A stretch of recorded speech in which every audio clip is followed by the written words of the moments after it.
रमन महर्षि आज के सत्संग में स्वयं की आत्मा का बोध और समाधि के ऊपर ज्ञान चर्चा कर रहे हैं, जिसमें साधक ने पहला प्रश्न पूछा है कि मैं आत्मबोध की प्राप्ति कैसे कर सकता हूँ। महर्षि उत्तर देते हुए कहते हैं, आत्मबोध कोई नई प्राप्ति नहीं है, यह पहले से ही विद्यमान है। मात्र इतना ही करने की आवश्यकता है कि मुझे बोध नहीं हुआ है, इस विचार को छोड़ दिया जाए। ऐसा कोई क्षण नहीं है जिसमें आत्मा ना हो। जब तक संदेह या अबोध का भाव है, तब तक इन विचारों से अपने आप को बाहर निकालने के लिए प्रयत्न करना चाहिए। आत्मा की अनात्मा के रूप में पहचान के कारण ही संदेह इत्यादि उदित होते हैं। जब अनात्मा विलुप्त हो जाता है तो केवल आत्मा बचता है। जिस प्रकार एक कमरे में अगर हमने खाली जगह बनानी हो तो वहाँ से फालतू सामान अगर हटा दिया जाए तो खाली जगह बन जाती है। तो जिस प्रकार कमरे में खाली जगह कहीं बाहर से लानी नहीं पड़ती, वह तो वहाँ मौजूद ही होती है, बस फालतू सामान हटाना होता है। उसी प्रकार आत्मा तो मौजूद ही होती है, बस इस अज्ञान, इस संदेह को हटाना पड़ता है। तो महर्षि, वासना खत्म किए बिना बोध संभव नहीं है। फिर मैं उस अवस्था का बोध कैसे करूं जिसमें वासनाएं पूरी तरह नष्ट हो गई हों। जैसे कि अभी आप इस सत्संग में ज्ञान चर्चा सुन रहे हैं, यहाँ बैठे गुणी जनों का संग कर रहे हैं, तो इस वक्त आप वासना रहित अवस्था में ही हैं।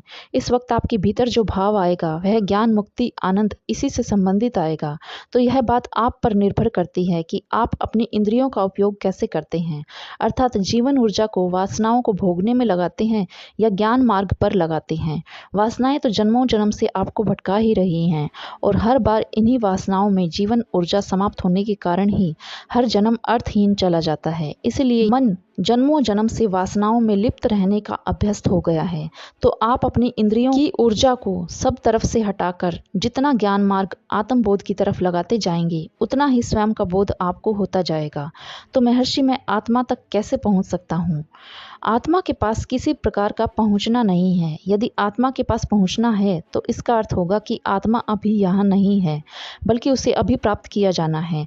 और भौतिक जगत में अगर किसी वस्तु को प्राप्त करते हैं आप, तो उसका लोप भी होगा, अर्थात वह अस्थायी है, और जो अस्थायी है उस पर मेहनत करने का कोई महत्व नहीं है। इसलिए मैं कहता हूँ कि आत्मा के पास कोई पहुंचना नहीं है। आप आत्मा हैं और आप वह पहले से हैं। तथ्य यह है कि आप अपनी आनंदमय अवस्था से अनजान हैं। यह जो अज्ञान है वह अकस्मात आता है और शुद्ध आत्मा जो आनंदमय है उस पर पर्दा डाल देता है। आत्मा की शरीर और मन के साथ जो गलत पहचान है उसे दूर करना चाहिए, और दूर होते ही केवल आत्मा बचता है, बोध बचता है। संदेह वाली धारणाएं कि आप बोध की प्राप्ति कर सकते हैं और मुझे बोध की प्राप्ति नहीं हुई है, ऐसी संदेह वाली धारणाओं से मुक्त होना ही आपकी साधना है, आपका लक्ष्य है। तो महर्षि, समाधि का क्या उपयोग है और क्या तब विचार विद्यमान रहते हैं? केवल समाधि ही सत्य को दर्शा सकता है, परंतु विचार तो सत्य के ऊपर आवरण डाल देते हैं। विचार का काम सिर्फ बौद्धिक स्तर तक ही सीमित होता है। विचार एक लंबी कतार की तरह काम करते हैं। एक विचार रुक भी नहीं पाता कि दूसरा आ जाता है, और विचारों की भीड़ इतनी अधिक हो जाती है कि बुद्धि उसमें उलझी रहती है। इसलिए विचारों के तल पर सत्य के दर्शन हो ही नहीं पाते। परंतु समाधि की अवस्था में तो आप बचते ही नहीं, अर्थात यह मन, बुद्धि सब विलीन हो जाते हैं। केवल शुद्ध चेतना ही बचती है, और इसी अवस्था में ही सत्य के दर्शन होते हैं। अगर मैं समाधि या स्थिरता के अनुभव को प्राप्त करता हूँ तो उन्हें दोहरा कैसे सकता हूँ?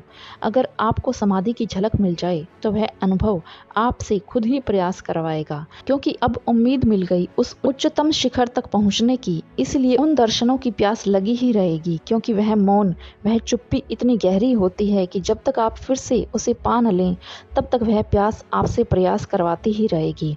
और यही प्रयास मार्ग है उस परम सच्चिदानंद तक पहुंचने का, दूसरा कोई मार्ग नहीं है।